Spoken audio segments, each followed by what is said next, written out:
Hello everyone, my name is Ross Atkin and I am the head of Broadcast Control and Monitoring Systems at Atos Syntel. Thank you for joining this session. Today, I will be exploring some of the challenges that the broadcast industry faces when implementing control and monitoring solutions in the new technology landscape that is currently emerging.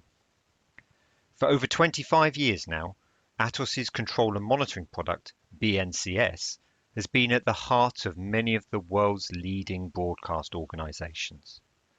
Whilst there have been many changes to the technology under BNCS's control over the years, for example, the move from analog to SDI, the shift from standard to high definition, and also the increasing use of software-based systems and software-based interfaces, none of these offer the challenges but also opportunities for new ways of working that the move to IP-based video infrastructure brings. However, this move isn't unique to just our industry. Many other sectors have already successfully made this transition, such as building management, manufacturing, and automotive. So as part of the development of our upcoming new version of BNCS, BNCS Plus, we have been engaging with our community of Atos experts from these other sectors to learn what challenges they faced and how we can learn from them in our new platform and in our industry. I'll be taking you through a simple example from the consumer Internet of Things industry and showing what lessons can be learned from the perspective of architecture, user experience, and also security. Before heading into that example, let's summarize the key business areas that benefit from utilizing a control system like BNCS. The first of these are the operational staff, be that engineering or production. A system like BNCS allows for a consistent, optimized user experience and optimized workflows.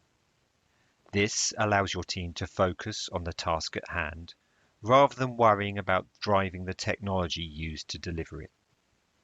This allows existing teams to do more with the facilities that you already have. The second area is around operational costs. BNCS is designed to be simple and familiar to use, with a consistent interface regardless of the equipment under control. This reduces training costs, an important factor if freelance staff are utilized. And workflow automations mean that resource-intensive and repetitive tasks do not tie up time that could be spent more productively elsewhere. The third area is around the use of infrastructure resources.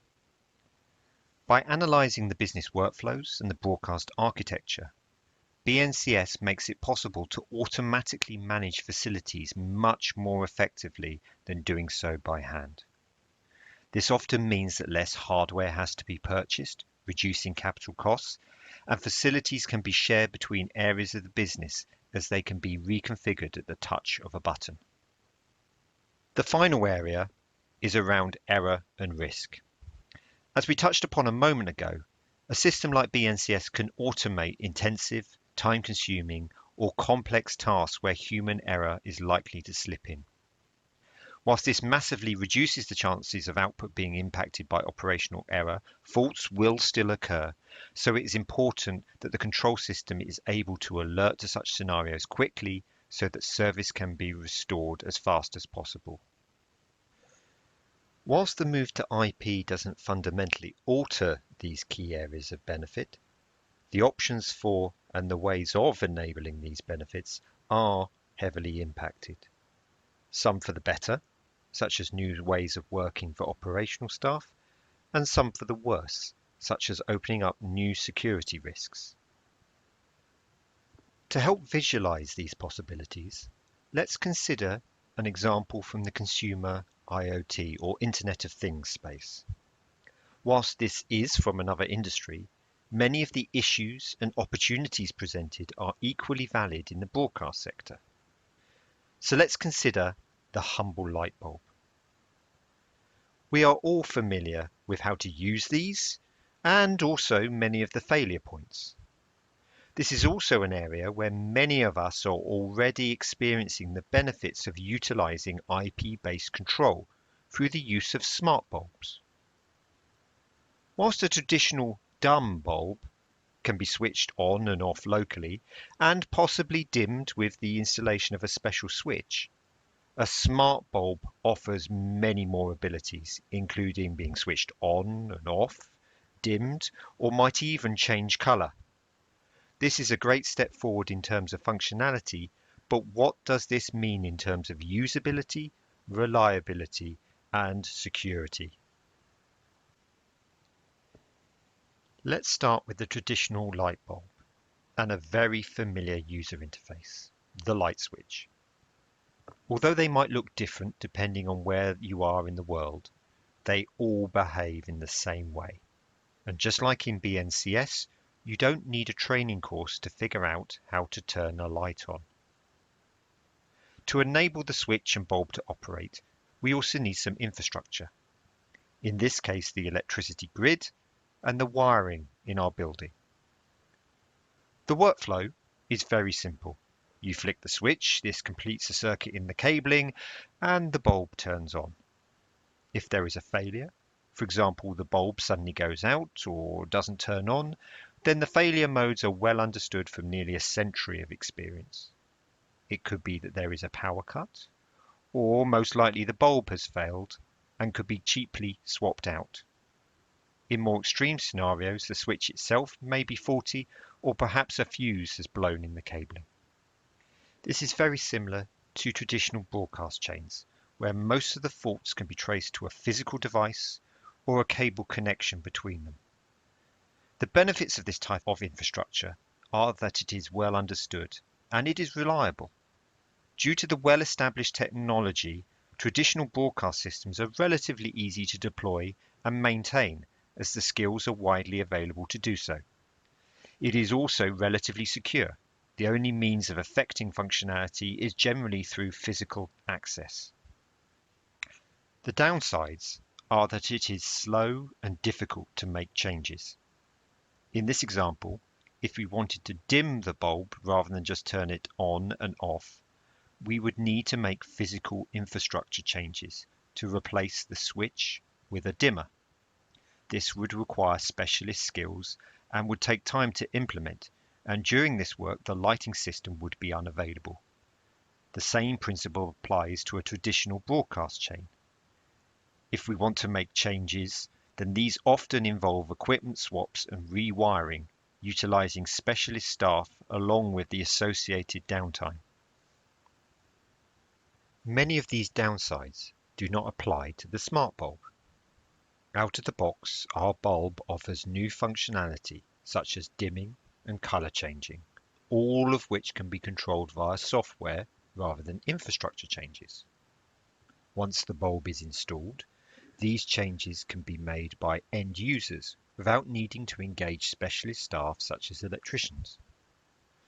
It also offers new user interface opportunities. In this scenario, we can now turn our bulb on and off using our voice assistant, as well as asking it to dim and change color. The smart bulb, however, does come with its own set of downsides. Much of this is down to the large amount of additional infrastructure required to enable this flexibility. Just like our traditional bulb, we still require a grid and power cabling, but we have also introduced an IP network into the mix. To turn on our bulb, we issue a voice command to our assistant. This then uses our Wi-Fi and internet connection to communicate with the voice assistant's backend based in the cloud. In turn, this then needs to communicate with the lighting vendor's cloud service, which sends the on command back over the internet to the lighting hub in our building. This hub will finally issue the command to the bulb to turn on, and then we have light. If we find that our bulb doesn't turn on or suddenly goes out, then our failure modes are much more varied and arguably less understood than the traditional infrastructure. As before, it could just be a power cut, Or perhaps our bulb has failed. It could, however, be that our internet has failed and our assistant and lighting hub can't communicate with the cloud services. Or it could be a software fault in the new firmware of your recently updated lighting hub. The point here is that it is difficult to diagnose, and even if you do find the root cause, it may be out of your control and hard to bypass. We also have another failure scenario here that didn't apply to the traditional bulb, that of user interface failure. It might be that our user didn't utter the correct command. Turn on the light or turn on the lamp might seem like natural commands to the user, but if the interface designer hasn't allowed for these natural language variations, then only the expected turn on the living room light will actually result in the light turning on. This is not very helpful if you are returning home at 2 a.m. and can't remember the exact phrasing and you just want to turn on the lights. Even if the interface designer has allowed for these style of command variations, then these will only work if the user is speaking the same language as the interface designer. This is a big step backwards from the globally recognizable light switch that we originally started with. Another failure scenario is that surrounding authentication and credentials. Everything in the infrastructure might be working properly, but one poorly managed security policy may result in a user not being able to turn on their lights without resetting passwords. Again, not great at 2 a.m. when you just want to turn on the lights and you have to start up your phone and enter a new password. There is also the scenario around unauthorized access. The reasons why your lights are flashing on and off randomly might be because your vendor's back-end system has been compromised. Bad enough for a domestic lighting system, but imagine if that was your live production system. So how do we solve these kind of issues? Well, let's deal with the user interface failure first. Adopting new ways of working and interface ideas are exciting. However, it is also important to recognize that not all users may find these new ways of working easy, nor will they necessarily be more efficient. In our light bulb scenario here, it is clear that offering a simple switch in addition to voice control would solve many of the issues we've just discussed. Not only is the switch more intuitive for a simple task of turning a light on, it is also often quicker than issuing a voice command. The user at 2 a.m. doesn't care if the switch is joining two wires or an IP-based switch, just issuing an on command. They just want the lights to come on like they did before. For less critical or less often used functions like changing the color of the bulb, voice commands offer an ideal interface as there are no preconceived user expectations of how this should work. Going back to our 4 benefits, we want to be making sure that the technology doesn't get in the way of our users making programs. We have had many years' experience implying this principle in BNCS, and we are continuing that tradition in BNCS Plus. A video or audio route on an IP-based infrastructure should feel no different to a studio user than making a route on a traditional router. The complexity should be hidden, just like the IP-based light switch. Where complexity is required, however, BNCS and BNCS Plus offer flexible, customizable user interfaces and background automations to make these changes easy to implement.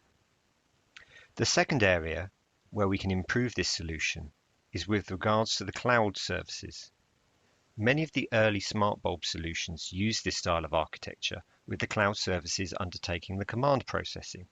However, as we discussed earlier, losing your internet connection also loses your ability to control the lighting.